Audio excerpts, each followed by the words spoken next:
आतंक के नेटवर्क को लेकर टीवी 9 भारतवर्ष पर बड़ा खुलासा। अलकायदा के 2 कमांडर जल्द आने वाले थे लखनऊ।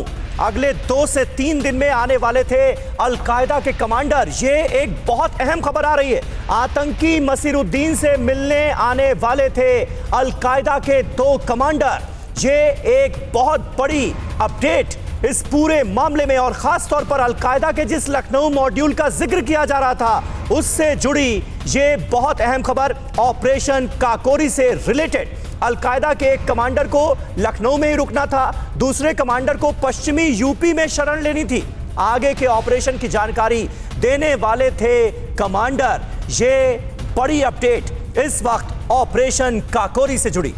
और एक और अहम खबर यह कि गिरफ्तार आतंकी मिन्हास के मोबाइल से कई अहम जानकारियां हाथ लगी हैं। घातक विस्फोटक के लिए कश्मीर के आतंकियों से जुड़ा था मिन्हाज ने कश्मीर के तौहीद के खाते में रकम भी भेजी थी। फंड ट्रांसफर हुआ था, लखनऊ के जनसेवा केंद्र से रकम ट्रांसफर की गई थी। देखिए पूरी पड़ताल हो गई और सारे तार जुड़ते हुए अब नजर आ रहे हैं।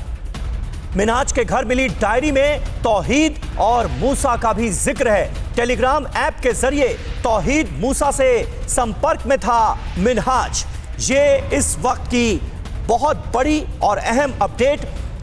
उमेश पाठक हमारे संवाददाता लखनऊ से हमारे साथ मौजूद हैं। उमेश, निश्चित तौर पर बहुत बड़ी बड़ी जानकारियां सामने आ रही हैं, तार जुड़ते हुए नजर आ रहे हैं, और अब तो यह भी पता चल रहा है कि अलकायदा के 2 कमांडर पहुंचने वाले थे लखनऊ। क्या बड़ी साजिश रच रहे थे ये लोग? देखिए समीर, मैं आपको बताना चाहूँगा, परसों जो दोनों आतंकी गिरफ्तार किए गए थे, कल तक जो पूछताछ हुई थी उसमें बात सामने आई है कि अलकायदा के 2 कमांडर मिलने वाले थे और उनकी तस्वीर ईमेल के जरिए इन दोनों को भेजी जानी थी, मशहुद्दीन और मिन्हाज को। मशहुद्दीन ने यह भी बताया है कि इन लोगों को किसी धर्मशाला या किसी सुरक्षित होटल में रुकाया जाना था। इसमें एक इम्पॉर्टेंट चीज़ ये भी सामने आई है कि जो पिछले दिनों इन्होंने जम्मू कश्मीर के आतंकियों से ट्रेनिंग भी ली थी, और जो विस्फोटक इनसे घर से बरामद हुआ था इसको कहीं पर ठिकाने पर लगाना था किसी आतंकी घटना को अंजाम देने के लिए, लेकिन लॉकडाउन के चलते वो इस विस्फोटक को वहाँ पर नहीं ले जा पाए। अच्छा। इस बीच में जो उनकी मोबाइल है, उसकी मोबाइल की जो जाँच की गई है उसमें भी पता चला है कि कई लोग ऐसे हैं जो इसके संपर्क में थे, और तौहीद नाम के शख्स को इसने पैसे भी ट्रांसफ़र किए थे एक जन सुविधा केंद्र के, लखनऊ के जन सुविधा केंद्र से, वो भी जांच के दायरे में है। दूसरा मैं आपको बताना चाहूँगा कि बाकायदा इनको ट्रेनिंग दी गई थी, और जो कमांडर आने वाले थे वो आखिरी अंजाम, यानी जो इनका मकसद था उस मकसद को पूरा करने के लिए निर्देश देने वाले थे, उनको अलग अलग रुकाया जाना था। तो एक अहम बात ये सामने आ रही है, हालांकि कुछ देर बाद ही यूपी एटीएस इनको 14 दिन की कस्टडी रिमांड पर लेगी लखनऊ जेल से, क्योंकि 14 दिन की कस्टडी रिमांड की मंजूर हो चुकी है अदालत की तरफ से। तो आगे की पूछताछ होगी तो उसमें तमाम बातें और भी सामने आएगी, लेकिन ये बात साफ हो चुकी है कि कई दिनों से मिन्हाज जो है नौकरी छोड़ने के बाद मिन्हाज जो है स्लीपर सेल बना रहा, उसके बाद पूरी तरीके से वो आतंकी संगठन अलकायदा का मेंबर बन गया था, और एक बड़ी घटना को अंजाम देने की कोशिश की जा रही थी उत्तर प्रदेश में, लेकिन उसके पहले एटीएस ने दोनों को गिरफ्तार किया। बिल्कुल सही बात है। यूपी एटीएस ने इनके तमाम नापाक मंसूबों को नाकामयाब कर दिया, नेस्तनाबूद कर दिया।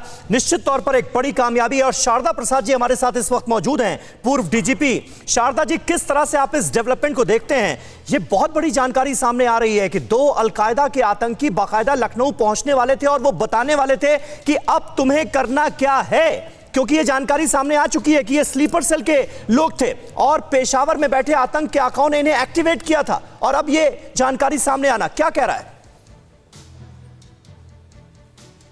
जी, पहली बात तो यह है कि जो एटीएस ने जो अच्छा काम किया है उसके लिए मैं एटीएस और उत्तर प्रदेश की पुलिस को बधाई देता हूं कि समय रहते हुए उन्होंने एक बहुत बड़े घटनाक्रम को होने से रोक लिया है। और इसके जैसे हम कहते हैं प्याज को उखाड़ते हैं, हाँ, तो परत दर परत खुलता जाता है। उसी तरह से इसके पीछे की जो चीज़ें हैं वो धीरे धीरे सामने आएंगी, और अवश्य इसके तार दूर तक जुड़े हुए मिलेंगे। और मुझे ऐसा उम्मीद है कि केवल उत्तर प्रदेश ही नहीं, अन्य राज्यों में भी इसके जो तार जुड़े हुए हैं उससे इस पर सहायता मिलेगी।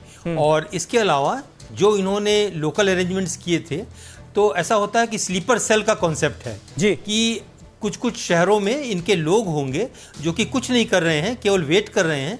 आवश्यक होने पर उनको सामान दे दिया जाएगा, जगह बता दी जाएगी और उसी प्रकार से वो कांड करेंगे। तो वो स्लीपर सेल का उद्घाटन होगा, उनका सफाया होगा, ऐसा मेरा पूर्ण विश्वास है।